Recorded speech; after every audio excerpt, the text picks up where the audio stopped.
Hello everyone, welcome back to the Aspen channel. In our today's simulation task, we will apply Gibbs Phase Rule on distillation column.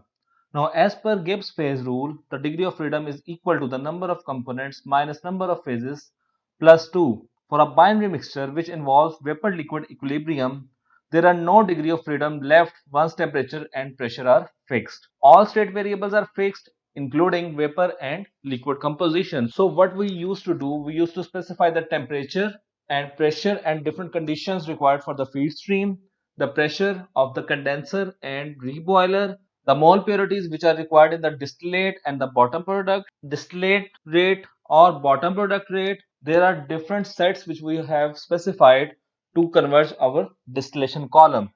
However, when we talk about the control of the distillation column, then we usually do the composition analysis. Means we use composition analyzers, composition control to run the distillation column effectively and to meet our specifications. However, measuring composition is a slower process and more costly process than measuring temperatures. So in today's simulation task, what we will do, we will not specify the mole fractions or the molar composition of our distillate or the top product and the bottom product. What we will do, we will specify the temperatures of top and bottom product. Then we will vary the parameters to analyze the effect on the temperature and the required mole purity. Usually when the pressure is fixed, temperature and composition have one-to-one correspondence except for cases with azeotrops.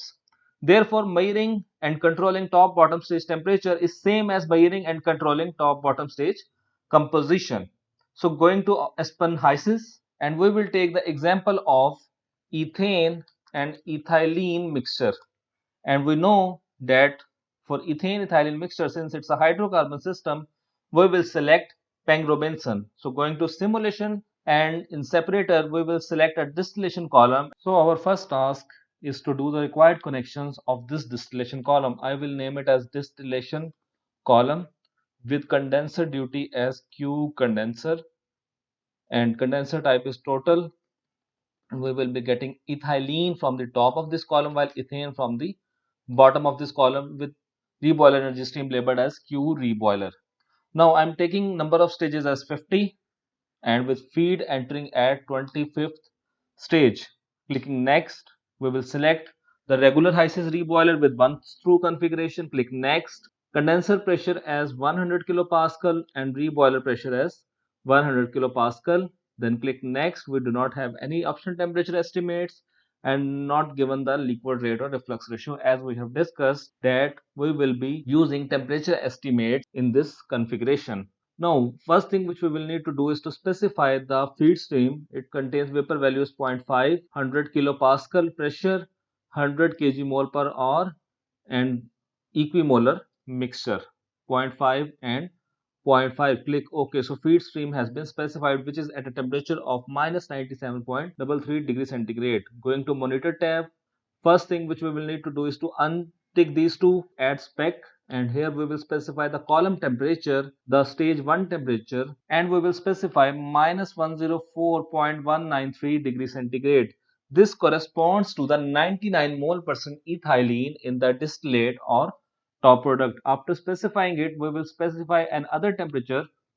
We're going to the column temperature, and this will be the bottom stage temperature, which is the 50th stage, and this value which we will take it as minus 88.971. This corresponds to the 99 mole percent ethane in the bottom product. After specifying these two, untick this and it has been converged successfully. Now going to worksheet, and in composition tab you will see that 99.34 mole percent ethylene is obtained in the top product, while approximately 100% ethane is obtained in the bottom product. Now going to performance tab, and you will also find the same results. Now we will change some variables in this configuration and we will see what is the impact on the distillation column, whether it's some impactful or not. So going to connections, what I will do, I will change the feed stage to 29 stage and I will again run it, and as you see it has again converged, and in the performance tab you will see the results are almost same. Maybe a fractional change but not a significant change. Similarly, I will specify it as 60 number of stages with feed stage as 34, and I will again run it, and it has converged successfully, and as you see the results are again same. The last thing which I will change is going to worksheet, and I will change the composition over here, that ethane as 0.4 and ethylene as 0.6, and I will again click run, and as you see, going to performance tab, the parameters are nearly the same for composition. However, obviously the flow rate will change because you have changed the molar flows of ethane and ethylene in the feed stream.